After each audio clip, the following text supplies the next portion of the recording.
Assalamu alaikum warahmatullahi wabarakatuh. Dear students of ninth class, hope you are fine with the blessings of Allah subhanahu wa ta'ala.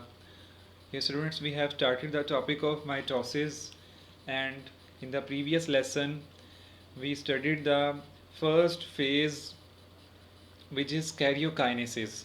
Karyokinesis means the division of nucleus.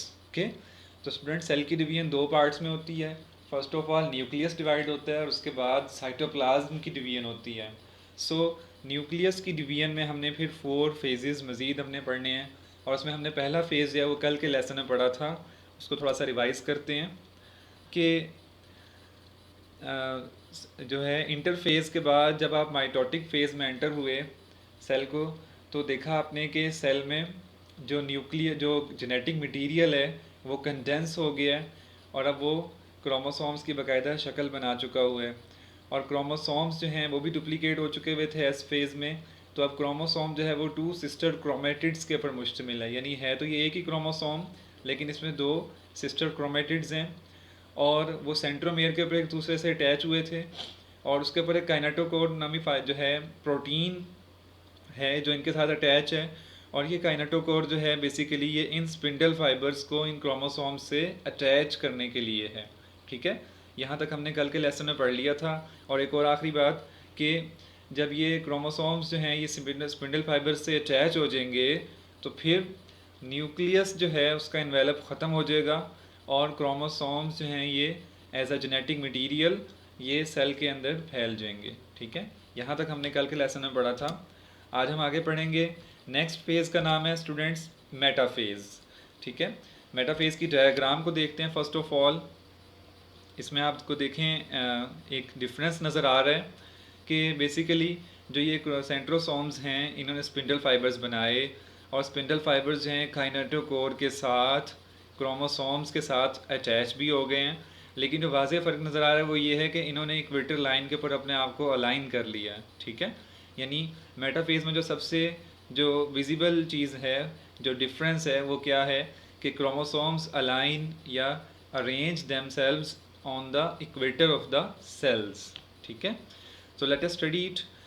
When spindle fibers have grown to sufficient length, some spindle fibers known as kinetochore fibers attach with the kinetochores of the chromosomes. Okay, तो जब spindle fibres जो होते हैं वो आपस में attachment शुरू करते हैं. ठीक है, एक पोल से दूसरे पोल तक जो स्पिंडल फाइबर्स अटैच होते हैं तो इनमें कुछ फाइबर्स जिनको काइनेटोकोर फाइबर कहा गया है जो क्रोमोसोम्स के काइनेटोकोर से अटैच होते हैं. ठीक है, इसके बाद 2 kinetochore fibres from opposite poles attach with each chromosome. ठीक है, एक क्रोमोसोम से अटैच करने के लिए दोनों पोल्स में से ही स्पिंडल फाइबर्स यानी कि काइनेटोकोर फाइबर्स जो हैं वो ओरिजिनेट होंगे. Chromosomes arrange themselves along the equator of cell forming a metaphase plate. Okay, और ये जो लाइन बन गई है this line is called metaphase plate. इसके बाद a number of other fibres जो कि नॉन काइनेटोकोर हैं वो भी अपोजिट साइड से अटैच होते हैं, लेकिन उनका क्रोमोसोम्स के साथ कोई रिलेशन नहीं होता. इसके बाद आते हैं स्टूडेंट्स हम नेक्स्ट फेज़ जो कि है एनाफेज़. एनाफेज़ की फ़र्स्ट ऑफ ऑल अगर आप डायग्राम देखें तो इसमें आपको फ़र्क नज़र आ रहा है.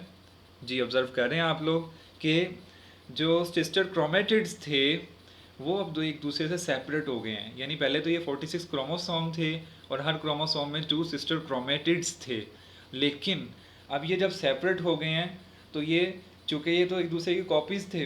ठीक है, तो अब क्या हुआ है कि 46 क्रोमोसोम्स एक साइड पर जा रहे हैं और 46 क्रोमोसोम्स ही दूसरी साइड्स पर जा रहे हैं, और इनका नाम अब सिस्टर क्रोमोसोम्स क्रोमेटिड्स के बजाय सिस्टर क्रोमोसोम्स हैं.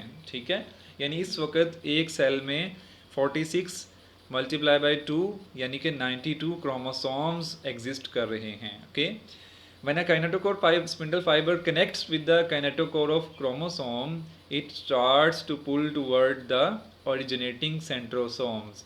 जैसे ही kinetochore spindle fiber जो है वो क्रोमोसोम्स के काइनेटोकोर से अटैच हुआ, उसने उनको अपने सेंट्रोसोम्स की तरफ यानी इन साइड वाले फाइबर्स ने अपनी तरफ और इन साइड वाले काइनेटोकोर फाइबर्स ने क्रोमोसोम्स को अपनी तरफ पुल करना शुरू कर दिया. ठीक है, इस पुलिंग में क्या हुआ, क्रोमोसोम डिवाइड हो गया और सिस्टर क्रोमेटिड्स जो हैं वो सेपरेट हो गए हैं. Okay, the sister chromatids are now sister chromosomes, ठीक है। अब इनको हम सिस्टर क्रोमेटिड्स नहीं बल्कि सिस्टर क्रोमोसोम्स कहेंगे। रीज़न ये है कि अब ये एक दूसरे से सेपरेट हो चुके हैं और अपनी अपनी आइडेंटिटी रखते हैं। ओके, इसके बाद इसी फेज़ में मज़ीद आगे हम बढ़ते हैं कि द अदर जो स्पिंडल फाइबर्स हैं जो कि नॉन कोनेटोकोर फाइबर्स थे वो भी एलोंगेट होंगे, ठीक है। और एंड पे क्या होगा, cell has succeeded in separating identical copies of chromosomes. Okay, तो क्रोमोसोम्स की अब 2 कॉपीज़ हैं, यानी 2 ग्रुप्स बन चुके हैं क्रोमोसोम्स के 46 के, जो कि अपोजिट पोल्स के ऊपर मौजूद हैं। इसके बाद स्टूडेंट्स लास्ट है टेलोफेज। टेलोफेज की डायग्राम देखिए, इट इज़, इसमें आपको नज़र आना शुरू हो रहा है कि बिल्कुल जो एनाफेज जो फर्स्ट प्रोसीजर था माइटोसिस में, उसका ऑपोजिट रिवर यहाँ पे हो रहा है।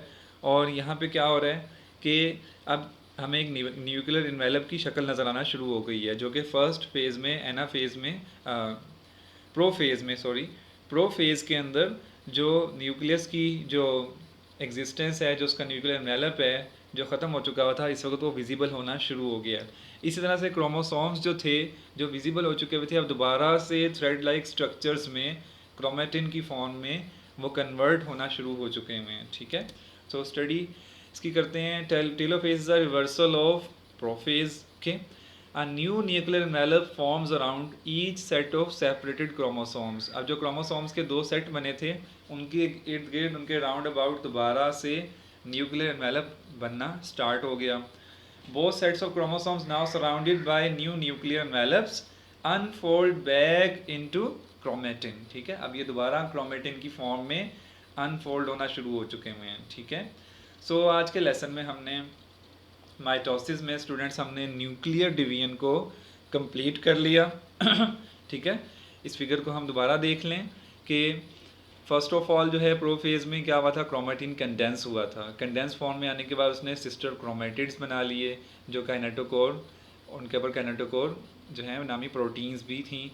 उन काइनेटोकोर प्रोटीन्स के ऊपर जो है स्पिंडल फाइबर्स जो कि सेंट्रोसोम्स से एक पोल से दूसरे पोल तक बने, उन्होंने इनको अटैच कर लिया।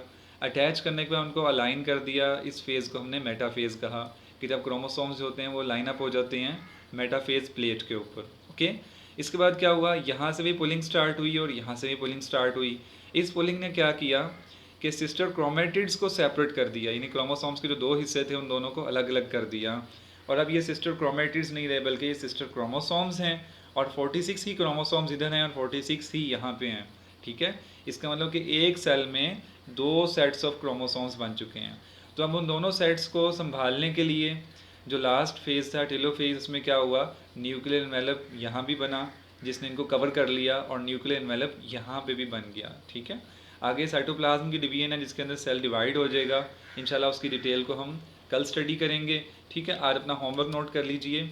आप लोगों ने इन्हीं 4 स्टेजेस ऑफ न्यूक्लियर डिवीजन को, एक जो हमने कल पढ़ी थी प्रोफेज, वो भी मिला लें, और बाकी जो डिवीजन्स हैं, बाकी जो फेजेस हैं, इनको भी आप लोगों ने अच्छी तरह से प्रिपेयर कर लेना है, ठीक है। उनकी डायग्राम्स की भी प्रैक्टिस कर लेनी है इंशाल्लाह। तब तक के लिए अल्लाह हाफिज़।